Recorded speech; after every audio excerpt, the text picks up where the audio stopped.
एक उराळ दिवस.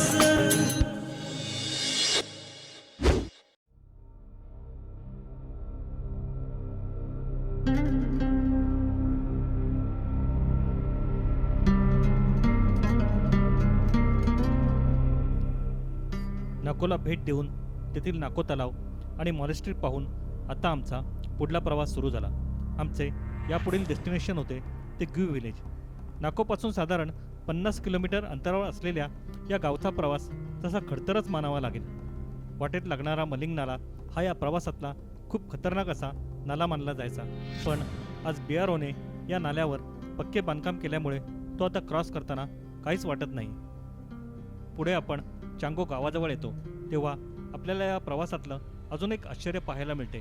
ते म्हणजे येथे असलेली जमीन ही चंद्रावरील जमिनीसारखी दिसते. याला मूनलँड असे म्हणतात आणि ते पाहणे या प्रवासातील एक अनुभवच.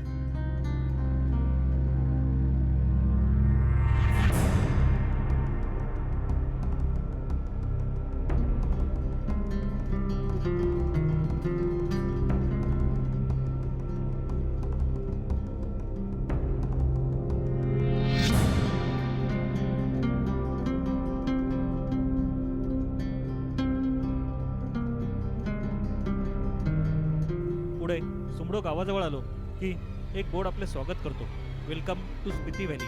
आणि इथूनच खऱ्या अर्थाने आपण स्पिती व्हॅलीमध्ये प्रवेश करतो. आत्तापर्यंत आपण आपला प्रवास हा किन्नौर व्हॅलीमधून करत होतो आणि आता आपला पुढील प्रवास हा स्पिती व्हॅलीसाठी सुरू झाला होता.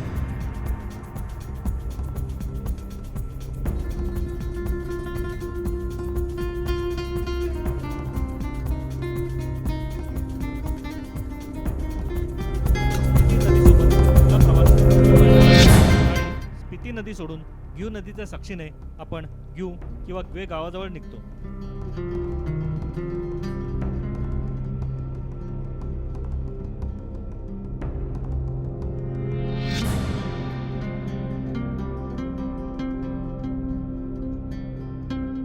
ओबडधोबड रस्त्याने 10 किलोमीटरचा चढणीचा प्रवास आपल्याला चीन सीमेजवळ असणाऱ्या ग्यू गावात घेऊन येतो.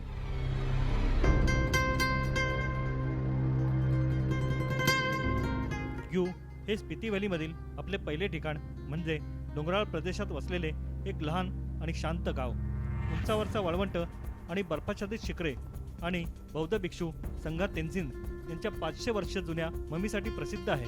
आपण गावातून मॉनेस्ट्रीच्या दिशेने जातो तेव्हा या छोट्याशा दुर्गम गावचे शांतपण आपल्या नजरेस भरते.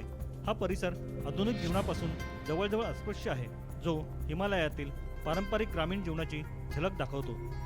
आपण जेव्हा गावच्या बाहेर असलेल्या या मॉनेस्ट्रीच्या जवळ येतो तेव्हा या मॉनेस्ट्रीचे रूप आणि आजूबाजूचा देखावा पाहून आश्चर्यचकित झाल्याशिवाय राहत नाही, कारण एवढ्या दुर्गम प्रदेशात एवढी सुंदर दिसणारी मॉनेस्ट्री आपण कल्पनाच करू शकत नाही.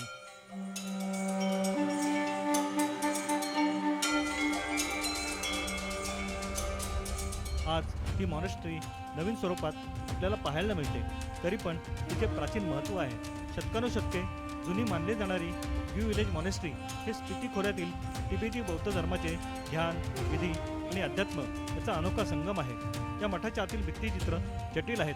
त्याच्या भिंती काही अद्वितीय तिबेटी थांकाचित्रांनी बनवलेल्या आहेत. आत गुरु पद्मसंभव यांचे पुतळे आहेत. ग्यू मॉनेस्ट्री पाहताना बौद्ध संस्कृती आणि इतिहासाची एक सुंदर झलक आपल्याला पाहायला मिळते. तेथील आकर्षक पेंटिंग्स, भित्तिचित्रे पाहताना मन रमून जाते आणि इतकी सुंदर मॉनेस्ट्री पाहिल्याचे समाधान मिळते.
ग्यू मॉनेस्ट्री बौद्ध भिक्षू संघा तेन्झिन यांच्या 500 वर्ष जुन्या ममीसाठी प्रसिद्ध आहे. या मॉनेस्ट्रीच्या आवारात एक लहानशी खोली आहे.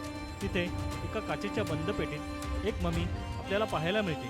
या भिक्षूच्या आयुष्याच्या शेवटच्या टप्प्यात तपश्चर्याद्वारे नैसर्गिक ममीकरण प्रक्रियेद्वारे ही ममी तयार झाली असे म्हटले जाते. त्यामुळे निसर्गाने संघा तेन्झिन यांची ममी त्वचा आणि केस अबाधित राखून आश्चर्यकारकरित्या नैसर्गिक जतन केलेली आहे.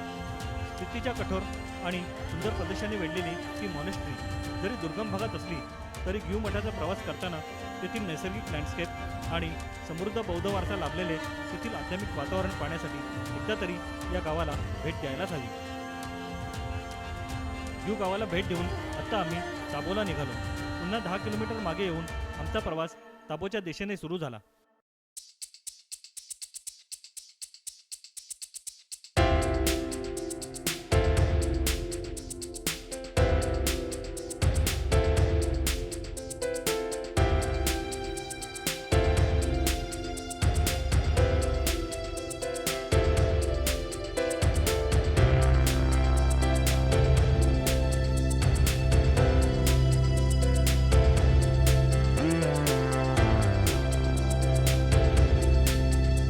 वाटेवर एका डोंगरावर गुरु पद्मसंभव यांची मूर्ती पाहायला मिळते. येथे जाण्यासाठी कच्च्या रस्त्याने आपल्याला जावे लागते. गुरु पद्मसंभव अर्थात गुरु रिनपोछे ज्यांनी तिबेटमध्ये तिबेटी बौद्ध धर्म स्थापनेत महत्त्वाची भूमिका बजावली. हा पुतळा त्यांच्या साधकांसाठी श्रद्धास्थान आहे. पुतळ्याला वंदन करून आजूबाजूचा निसर्ग न्याहाळायचा आणि पुन्हा मागे फिरून ताबोच्या दिशेने निघायचे.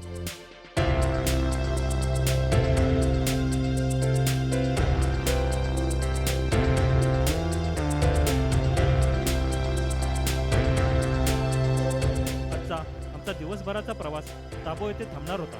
प्रवासात सुंदर व्हॅलीचे दर्शन घेत वेलकम टू ताबोच्या प्रवेशद्वारापाशी आलो तेव्हा संध्याकाळ झाली होती. आता आराम करून उद्याच्या भटकंतीचे प्लॅन ठरवून झोपे गेलो.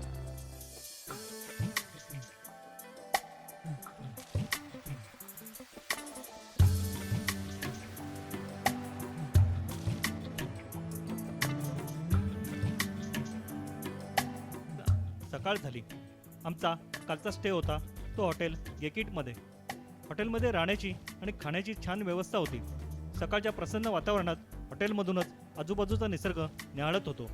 गावात दिसत असलेली हिरवळ फक्त गावापुरताच मर्यादित होती. आजूबाजूच्या डोंगरांवर एकही झाड नव्हते.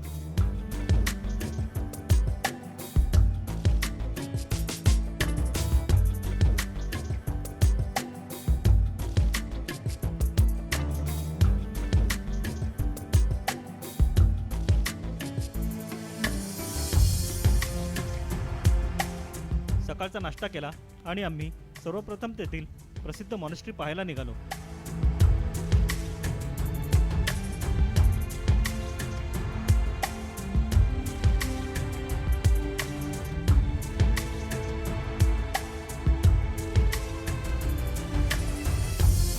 ताबो मॉनेस्ट्री अर्थात ताबो मठ हा भारतातील सर्वात जुना कार्यरत मठ आहे.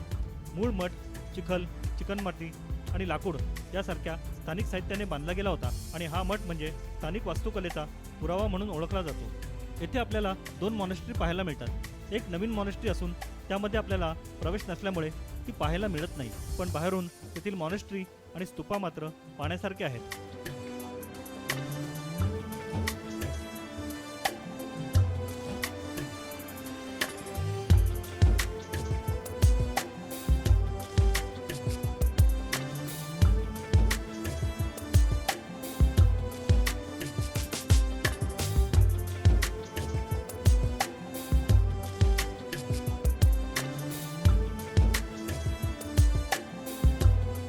बाहेरूनच नवीन मॉनेस्ट्री बघून त्या मॉनेस्ट्रीच्या बाजूला असलेली जुनी मॉनेस्ट्री पाहण्यासाठी आम्ही निघालो.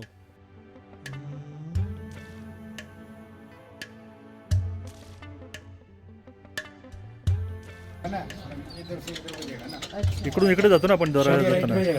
हां, यस यस यस, बरोबर आहे आपका. यस करो.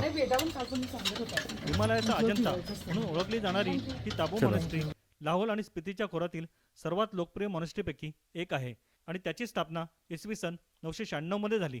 सकाळी 9 ते संध्याकाळी 5 पर्यंतच ही मॉनेस्ट्री पाहण्यासाठी खुली असते. संध्याकाळी 5 नंतर पर्यटकांना येथे प्रवेश दिला जात नाही. आम्ही मॉनेस्ट्रीमध्ये प्रवेश केला तेव्हा आम्हाला याचे पुरातन अस्तित्व जाणवले, कारण संपूर्ण माती आणि लाकडापासून बनवलेली ही मॉनेस्ट्री आहे. या मठ संकुलात एकूण 9 मंदिरे, 23 स्तूपा आणि एका भिक्षूचा कक्ष आहे. या मॉनेस्ट्रीमध्ये जगातील सर्वोत्तम जतन केलेली प्राचीन बौद्ध भित्तिचित्रे आहेत, जी सुमारे 10व्या शतकातील असल्याचा अंदाज आहे. ही जुनी चित्रे आणि बौद्ध धर्माच्या लिपी पाहताना त्या काळात असल्याचा भास या मॉनेस्ट्रीमध्ये जाणवत होता. मठातील चित्रांमध्ये बुद्धांच्या जीवनातील धार्मिक विषयच नाही, तर त्या काळातील आध्यात्मिक सांस्कृतिक मूल्यांचे वर्णन करणाऱ्या वस्तूही पाहायला मिळतात. या मॉनेस्ट्रीत हस्तलिखिते आणि बौद्ध स्क्रोल पेंटिंग्स, स्टुकोमधील उत्कृष्ट पुतळे, भित्तिचित्रे आणि महायान बौद्ध देवस्थानातील कथा दर्शवणारी भित्तिचित्रे यांचा अमूल्य संग्रह आहे. पण या मॉनेस्ट्रीमध्ये आज चित्रीकरण करण्यास मनाई असल्यामुळे आम्हाला ते दाखवता आले नसले तरी 1000 वर्ष जुनी असलेली ही मॉनेस्ट्री पाहण्यासाठी आपण इथे नक्कीच यायला हवे. समुद्र सपाटीपासून 10,000 फूट उंचीवर असलेल्या ताबो मॉनेस्ट्रीने शतकानुशतके बौद्ध धर्माचा गौरवशाली वारसा, परंपरा आणि संस्कृती जपली आहे. तिबेटी कॅलेंडरनुसार ताबो मठाची स्थापना गुगे राज्याचे राजा येशेओ यांच्या वतीने तिबेटी अनुवादक रिनचेन झांगपो यांनी इसवी सन 996 मध्ये बौद्ध धर्माच्या प्रसारासाठी आणि बौद्ध कला आणि संस्कृतीच्या संवर्धनासाठी एक केंद्र म्हणून या मठाची स्थापना केली. संस्कृतमधून तिबेटीमध्ये प्रमुख बौद्ध धर्मग्रंथाचे भाषांतर करण्यात झांगपो यांनी महत्त्वपूर्ण भूमिका बजावली आणि हिमालयातील प्रदेशात मठ बांधण्याच्या त्यांच्या या कार्याने भारतात तिबेटी बौद्ध धर्माचा पाया रचला गेला. यामध्ये असलेल्या प्राचीन चित्रांमुळे आणि भित्तिचित्रांमुळे त्याला हिमालयाचा अजंता असे म्हटले जाते. या मठातील मंदिर संकुलाला भारताचा राष्ट्रीय ऐतिहासिक खजिना म्हणून घोषित केले आहे आणि त्याची देखभाल भारतीय पुरातत्व सर्वेक्षण विभागाकडून केली जाते. आत्ता आम्ही निघालो आहोत ताबो केव्सकडे. सकाळी मॉनेस्ट्री बघून झालेली आहे आणि मॉनेस्ट्री खूप छान आहे, म्हणजे पाहण्यासारखी आहे. 1000 वर्ष जुनी मॉनेस्ट्री, जवळजवळ 1026-27 वर्ष जुनी मॉनेस्ट्री आहे. आणि चला आता आपण केव्ह एक्सप्लोअर करूया.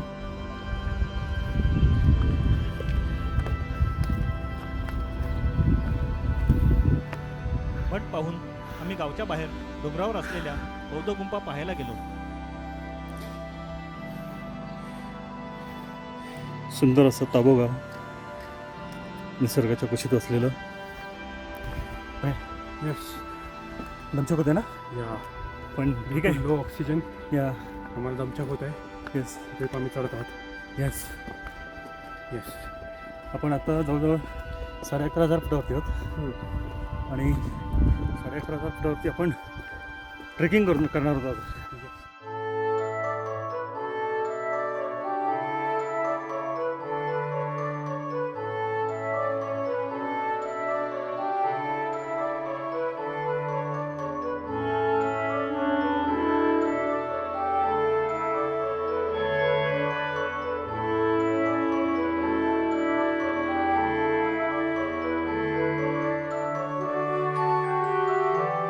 प्रार्थना लेणी म्हणजे बौद्ध भिक्षूंच्या ध्यानगुहा आहेत.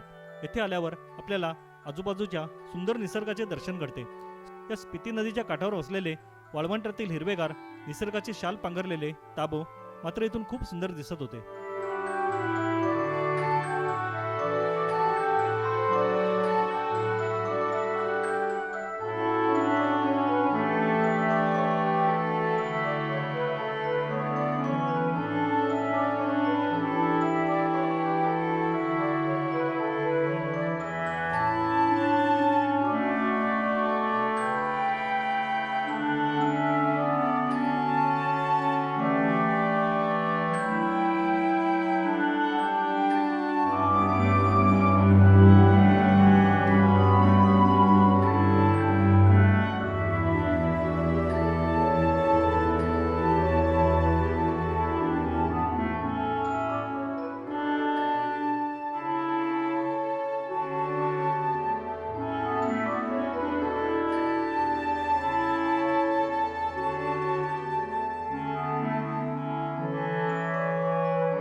ताबोची भटकंती पूर्ण करून आता आम्ही आमच्या पुढील प्रवासाला मार्गस्थ झालो. आमचे पुढील ध्येय होते धनकर.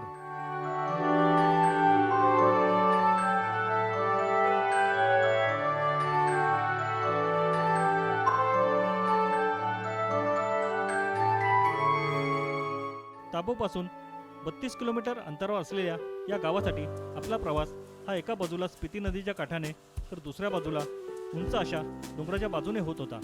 हे डोंगर इतके अस्थिर होते की तेथे कधीही लँडस्लाईड होऊ शकते. इतकेच काय, कधी उंचावरून एखादा दगड गाडीवर येऊन आदळेल याचा नेम देता येत नाही. त्यामुळे आजूबाजूला लक्ष ठेवूनच आमचा ड्रायव्हर गाडी चालवत होता.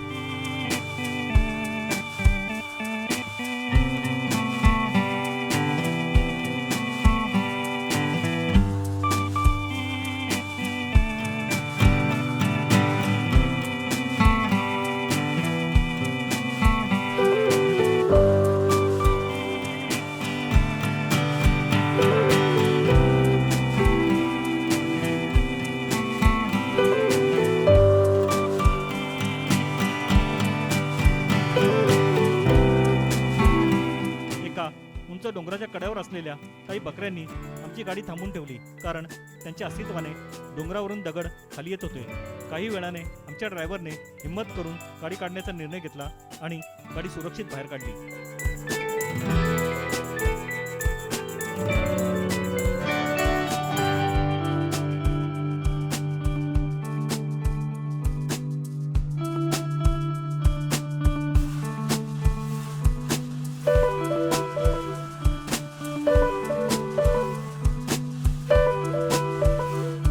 पुढे काजाला जाणारा मूळ रस्ता सोडून आम्ही धनकरसाठी उजवीकडे वळण घेतले. जसे जसे आपण धनकरच्या दिशेने जात होतो तसे आजूबाजूचा निसर्ग, स्पिती नदीचे विशाल रूप आणि डोंगरावर वसलेले सुंदर धनकर गाव आपल्या नजरेसमोर येत होते. निसर्गाचे हे रूप पाहत धनकरचा प्रवास खूप सुंदर होता. धनकर गावात प्रवेश केला आणि आम्ही सर्वप्रथम धनकर लेक पाहण्याचा निर्णय घेतला. हम लोग हम लोग ट्रेक करने वाले हैं. अच्छा फिर तो आसान महाराष्ट्र में हमने बहुत ट्रेक किए. हर एक का 100 के ऊपर ट्रेक हुआ है. ऐसे. चलो, ओके, थँक्यू. चला, गणपती बाप्पा मोरया. धनकर लेकसाठी आम्ही आता इथून निघालेलो आहोत. धनकर गावात पोहोचलो आणि तिथून धनकर लेकसाठी आता आमचा प्रवास सुरू झालेला आहे. आणि ही वरती लेक आहे आणि इथून आपण हा जो आहे हा धनकर गाव आणि तिथून आतमध्ये जाऊन आपल्याला नंतर धनकर मॉनेस्ट्री पण पाहिजे. तर चला तर मग आता निघूया धनकर लेकसाठी.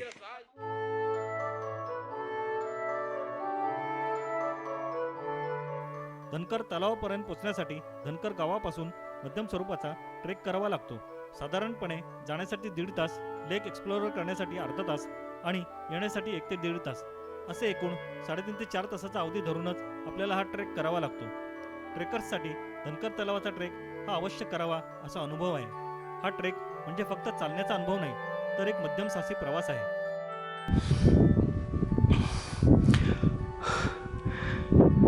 जबरदस्त दमछाक करणारा ट्रेक. सो थोडीशी रेस्ट घेते आणि पुन्हा आपल्या प्रवासाला सुरुवात करायची. लेक अजून खूप वरती आहे.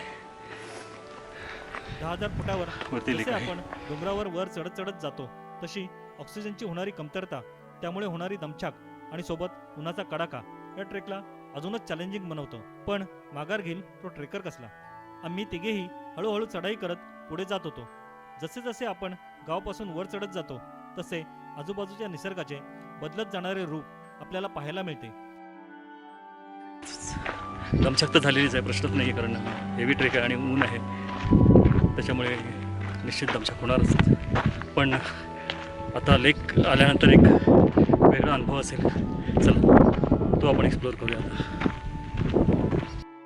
समोर विशाल हिमालयाच्या रांगा, खाली असलेली खोल दरी जितका मनाला मंत्रमुग्ध करतो तितकाच येथील वातावरणात असलेल्या फ्रेश हवेचा, अंगाला जाणवणारा स्पर्श, वाटेवरील रानफुलांचा सुगंध आणि आजूबाजूच्या शिखरांचा एक अनोखा नजारा पाहताना हा ट्रेक जरी दमछाक करणारा असला तरी तितकाच सुखकर वाटतो. वेलकम टू विजिट धनकर लेक.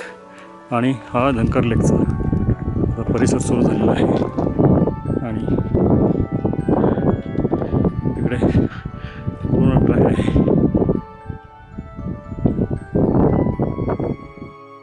1.5 ते 2 तासांच्या उत्साहवर्धक ट्रेकिंग नंतर आपण तलावाच्या हद्दीत प्रवेश करतो आणि आपल्याला धनकर तलावाचे दर्शन होते.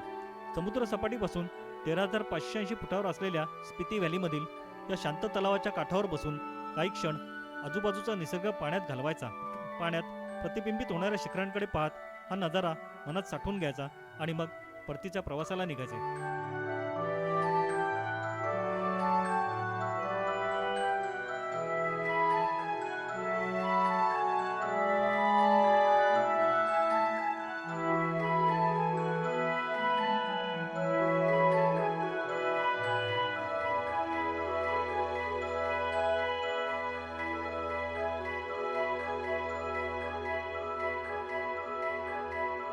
साधारण 4 तासाचा हा ट्रेक करताना सोबत ट्रेकिंगचे बूट आणि पाण्याची बाटली अवश्य ठेवावी, कारण संपूर्ण ट्रेकमध्ये कुठेही खाण्यापिण्याची सोय असलेली दुकाने नाहीत.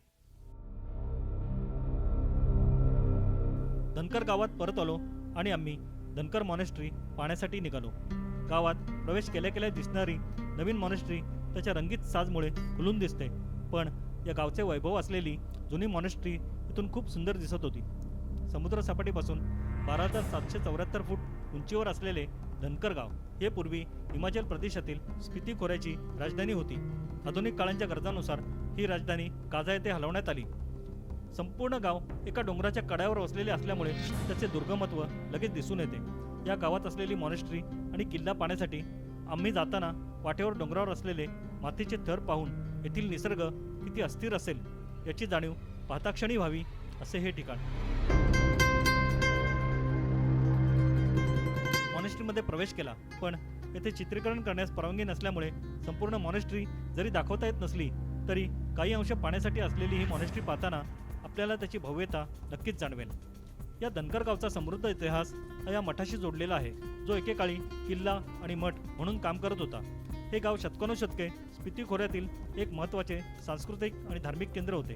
धनकर, धनक म्हणजे कड आणि कर म्हणजे किल्ला, म्हणजेच डोंगराच्या कड्यावर असलेला किल्ला असा आशय असलेलं हे गाव बौद्ध कला, संस्कृती आणि स्पितीच्या इतिहासातील एक महत्त्वाचा अध्याय आहे.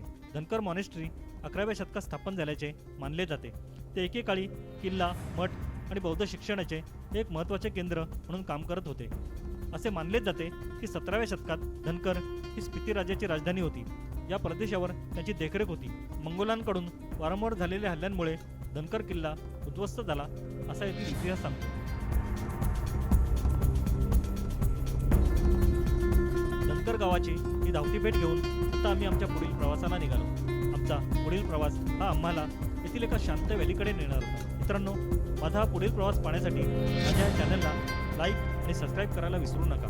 पुन्हा लवकरच भेटू पुढील नवीन प्रवासाच्या वाटेवर. जय भवानी, जय शिवराय.